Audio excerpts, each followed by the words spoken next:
قررت قبل كده تقول يا جماعه بلاش نتكلم على حد، وسمعت ردود زي هو انا كدبت؟ ما هو فعلا كده، انا بقول الحقيقه بس انا ما اقصدش حاجه وحشه، ما هو لو موجود كنت هقول له في وشه نفضفض بس، والله واحد مخنوق. ما تبقاش بارد بقى، ما بتعرفش تهزر، هو اللي جاب الكلام لنفسه، ابنجد الناس منه عشان ما يتعاملوش معاه. جدع والله، هي دي شهامه ولاد البلد. اصل عملنا لنا فيها من حواري لندن وهي من شبرا اصلا، ما هو استاذ سامح فعلا دي شمال اصلا. الله الله، دي ما بقتش غيبه، ده احنا كده دخلنا في منطقه اعراض، قصف محصنات يعني. وفي بقى اللي يقول انا ما اعرفش اصلا بس بنقل الكلام اللي اتقال. يا سلام على الاخلاق، بس المشكله لو كلامك صح يبقى انت كده اغتبت، ولو غلط فاهلا بيك في ليفل الوحش الظلم. السلام عليكم. قال رسول الله صلى الله عليه وسلم: تدرون من المفلس؟ قال: إن المفلس من أمتي من يأتي يوم القيامة ومعه صلاة وصيام وزكاة، ويأتي قد شتم هذا وقذف هذا وأكل مال هذا وسفك دماء هذا وضرب هذا، فيعطى هذا من حسناته وهذا من حسناته، فإن فنيت حسناته قبل أن يقضي ما عليه أخذ من خطاياهم فطرحت عليه ثم طرح في النار. أصلك فاكر نفسك راجل صالح بتصلي وبتصوم تصل رحم، ورايح يوم القيامة بتقول لنفسك هعدي من على القنطرة زي الهوا، ويا بقى هرتاح من الدنيا وقرفها وتعبها، وهروح بقى للقصور والانهار وحور العين ونعيش بقى. وفجأة تلاقي واحد بيقول لك هات حقي، وتقول له حقي ايه يا عم؟ انا راجل صالح ولا عمري اذيت ولا سرقت ولا قتلت ولا عليا ديون ولا اكلت مال حد. فيقول لك مش انت كلمت عليا في الدنيا قلت كذا وكذا وكذا وكذا؟ ايوه عايز ايه يعني؟ عايز حقي اللي هو ايه؟ انجز، عايز اعدي واروح الجنه. عايز حسنات، حسنات ايه المفروض اعدي بيها؟ اصلك ما تغيرش بصلاتك ولا صيامك ولا صداقتك، حتى مش هيعملوا لك حاجه طول ما الناس مش سالمه من لسانك. اصل ما تكونش بتصلي طول الليل وتصحى الصبح تاكل في لحم اخواتك. صحيح، نسيت اقول لك ان في ايه مرعبه في القران واضحه زي الشمس. أعوذ بالله من الشيطان الرجيم. يا أيها الذين آمنوا اجتنبوا كثيرا من الظن إن بعض الظن إثم، ولا تجسسوا ولا يغتب بعضكم بعضا، أيحب أحدكم أن يأكل لحم أخيه ميتا فكرهتموه، واتقوا الله إن الله تواب رحيم.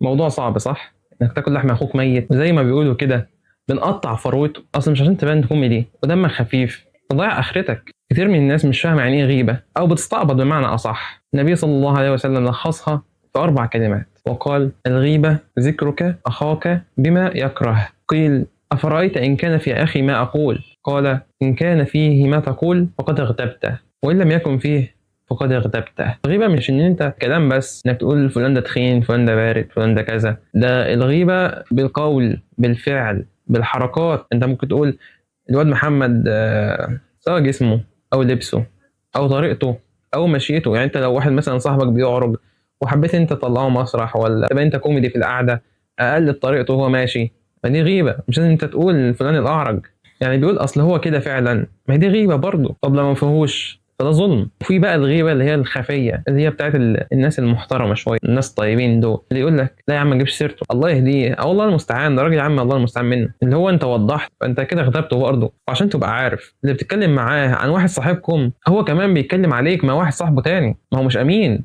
في ناس بقى مش عارفه يعني ايه نميمه. النميمه دي هي نقل الكلام بهدف الافساد، ودي بتعمل فتنه. زي ما تروح تقول لواحد ايه ده انت ما عرفتش حسام قال عليك ايه؟ ده قال كذا وكذا وكذا وكذا. طب لو حسام قال فعلا فحسام مغتاب وانت نمام. طب لو ما قالش فعلا وانت رايح تعمل فتنه بينهم وتقعهم في بعض، فانت كذاب ومغتاب وفتان ونمام وظالم. شويه كبائر بص من اللي هم. والرسول صلى الله عليه وسلم قال: لا يدخل الجنه نمام.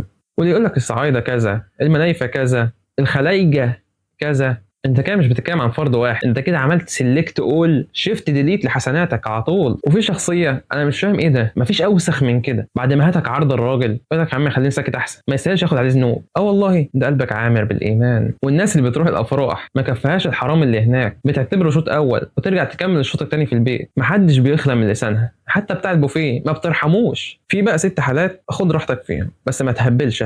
اول حاجه المتظلم، واحد راح لقاضي او شخص مسؤول هيقدر يساعده، بس مش هنروح مثلا نقعد مع امل بتاعه الجرجير ونقعد نقول هلا يا اختي ما عرفتيش اللي حصل، ما تعرفيش ان اخويا ابن 60 في 70 اكل ورثي ومش راضي يديهولي. ثاني حاجه المعرف، يعني لو قلت لصاحبك انا قابلت عبد الرحمن امبارح وقال لك عبد الرحمن مين، قلت له عبد الرحمن ابو نضاره مليان شويه كده، ده عادي بس ما تكترش عشان لو عرفت هنفخك. رقم 3 المحذر، واحد مثلا راح يسال على العريس متقدم لبنت، فده واجب عليك انك توضح له بس بدون تجريح، وما تقولش محمد مين امام الجامع ده حافظ مصحفين ويكون خمرجي اصلا وما بيركعهاش. ده بقى الغش والكذب والخيانه بتنزل عليك وانت قاعد. رقم 4 المجاهر والفسق، يعني واحده شغلانتها رقاصه معروفه في المنطقه ان هي رقاصه، عادي مش مشكله تقول فلان الرقاص، دي ما فيهاش اي حاجه. رقم 5 المستفتي، واحد بيستفتي شخص مثلا عنده علم او شيخ او عالم وقال صاحبي فيه مثلا كذا وكذا وكذا وكذا عشان يساعده، فده عادي بس يعني برضو على قد المشكله ما تزودش. رقم 6 من طلب الاعانه في ازاله منكره، واحد راح للاب وقال له الحق يا عم الحاج شفت ابنك بيشرب سجاير وماشي مع بنت، عشان الاب يلحقه، فده شخص جدع واقول له انت 100% وراجل رجوله يعني. واللي فاكر ان خلاص هستغفر وربنا غفور رحيم يعني وما حصلش حاجه يبقى غلطان. دي حقوق ناس ورد مظالم وتستسمح اللي انت اتكلمت عنه. طب لو ما اعرفوش او مش عارف اوصل له اعمل ايه؟ اقول لك لازم تكتر صدقات للراجل ده، تستغفر له وتذكره في نفس المجلس اللي انت اغتبته فيه بكلام كويس بقى، وتكتر حسنات على قد ما تقدر لان الحسنات يذهبن السيئات، وتوبه صادقه بقى وعدم الرجوع للموضوع ده ابدا. ولو لقيت اي مجلس فيه كلام غيبه استغل بقى الموضوع ده ورد وقول يا جماعه لو سمحت بلاش نتكلم عن الشخص ده لانه مش موجود معانا، اصلا مش هضيع الاجر العظيم ده. قال رسول الله صلى الله عليه وسلم من رد عن عرض اخيه رد الله عن وجهه النار يوم القيامه. ولو واحد رد عليك وقال لك ما هو لو قدامي كنت قلتها له في وشه، يا عم لما يبقى قدامك طب بقول اللي انت عايزه. الشريعه جت لحفظ الدين والنفس والعقل والعرض والمال، فحافظ على حسناتك بقى. في النهايه ابعت الفيديو ده لأي حد محتاج يسمع الكلام ده لعل وعسى ربنا يهديه بسببنا. سبحانك اللهم وبحمدك أشهد أن لا إله إلا أنت أستغفرك وأتوب إليك. سلام.